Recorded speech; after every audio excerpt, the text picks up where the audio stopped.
Баршаңызға сәлем, менің каналыма қош келдіңіздер. Бүгін жаңа жылдық салат дайындайтын боламыз. Видеоны толық көріп, менің каналыма тіркеліп кетіңіздер. Ең алдымен керек заттарды көрсетіп шығайын. Барлық тағамдарды суға алдын ала пісіріп дайындап алдым.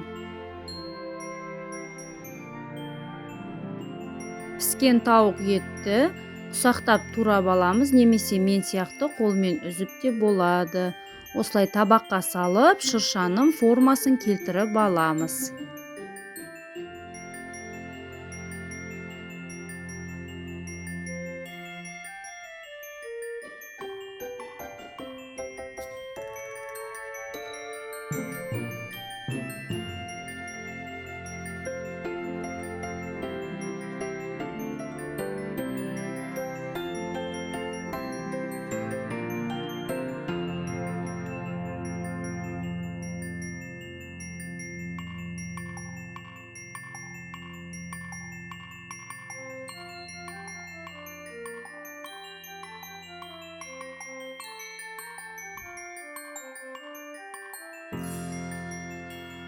Шырша тәрізді формаға келтірген соң шым-шым тұз қосып, кішкене тұздайтын боламыз.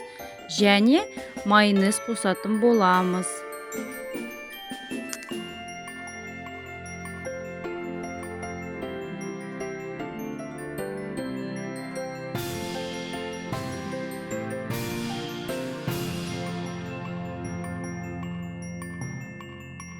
Картопты теркадан өткізіп аламыз.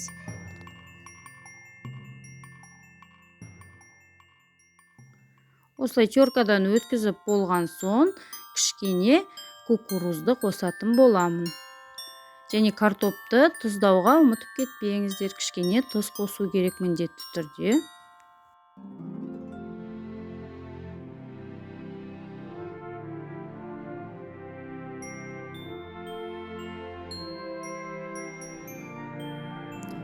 Соленый огурцыды де ұсақтап турап алдым да, осы начинкаларымыздың үстінен қосып салатын боламыз. Және майонезбен жағып аламын. Сәбізді де теркадан өткізіп, жақсылап өткізіп алған соң, тағы да майонезбен жақсылап жағып шығамын. Жұмыртқаның саруызын теркадан өткіземіз.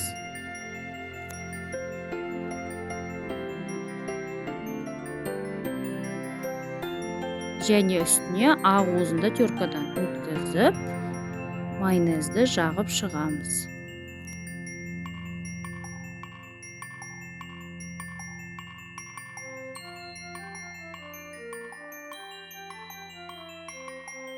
Кивидің сыртын ашып, осындай бөліктерге бөліп, енді салатты әсемдейтін боламын.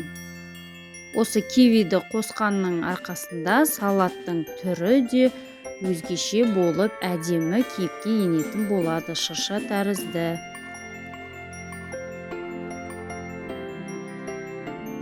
Енді бұған әдемілік үшін гранатты қосатын боламыз. Осылай әртүрлі жерден қосып, және кукурузды осылай әсемдейтін боламыз.